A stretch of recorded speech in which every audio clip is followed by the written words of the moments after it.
এক জঙ্গলে একটা সাপ ছিল। সাপটা প্রচণ্ড বিষাক্ত ছিল। তো ওই জঙ্গল দিয়ে যারা যাতায়াত করতো তারা ওই সাপটাকে প্রচণ্ড ভয় পেত এবং ভয় পেতে পেতে ওই জঙ্গল দিয়ে তারা যাওয়াটাই ছেড়ে দিয়েছিল। তো একদিন একজন সাধু ওই রাস্তা দিয়ে যাচ্ছিলেন।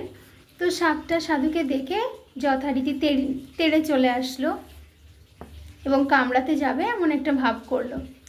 তখন সাধুর একটা যে ঐশ্বরিক শক্তি থাকে, সাধু সাপটাকে থামিয়ে দিলেন, দিয়ে বললেন, আমি তো তোমার কোনো ক্ষতি করিনি, তুমি আমাকে কেন কামড়াতে আসছো?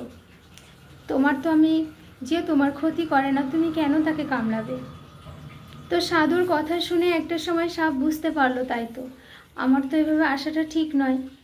তখন সাপ প্রতিজ্ঞা করলো সে আর কখনো এরকম করবে না, সে আর কখনো ওরকম তেড়ে আসবে না, কাউকে কামড়াবে না।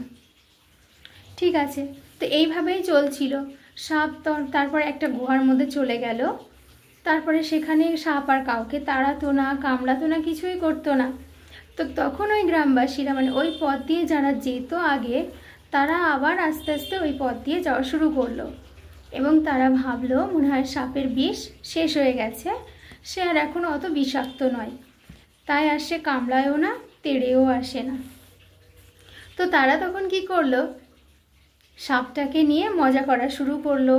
কেউ আবার সাপটাকে টেনে তার সঙ্গে বিভিন্ন রকম খেলা খেলতে শুরু করলো, তাকে দূরে ছুঁড়ে ফেলা শুরু করলো, বিভিন্ন রকম অত্যাচার তার উপরে শুরু করলো। তো এই অবস্থায়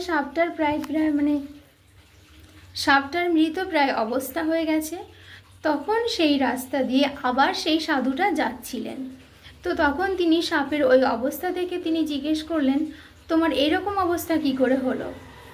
তখন সাপ সাধুকে বলল যে আপনি তো বলেছিলেন কাউকে কামড়াতে না, কারো দিকে তেড়ে যেতে না, তাই লোকজন ভেবে নিয়েছে আমার হয়তো আর সেই আগের মতো ওরকম বিষ নেই, আমি অত বিষাক্ত নই, তাই লোকজন আমার সঙ্গে এতটা দুর্ব্যবহার শুরু করেছে যে আমার এরকম অবস্থা হয়ে গেছে। এই কথা শুনে সাধু রীতিমতো অবাক হয়ে গেলেন।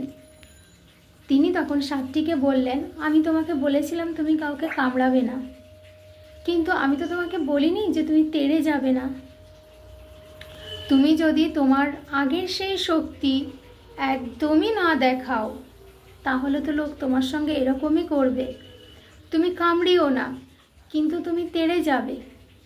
ঠিক সেরকম তুমি বেশি বার বাড়বে না, ঝড়ে ভেঙে যাবে। আবার একদম ছোট হয়ে যাবে না, একদম নিচু হয়ে যাবে না যে ছাগলে ছিঁড়ে খাবে। তোমাকে মাঝামাঝি থাকতে হবে। এটাই হচ্ছে এই গল্পের মূল কথা, যে তুমি বেশি বার বেরো না, ঝড়ে ভেঙে যাবে। আবার এত ছোট হয়েও না যে ছাগলে খেয়ে নেবে। তোমাকে তোমার অবস্থানটা ধরে রাখতে হবে।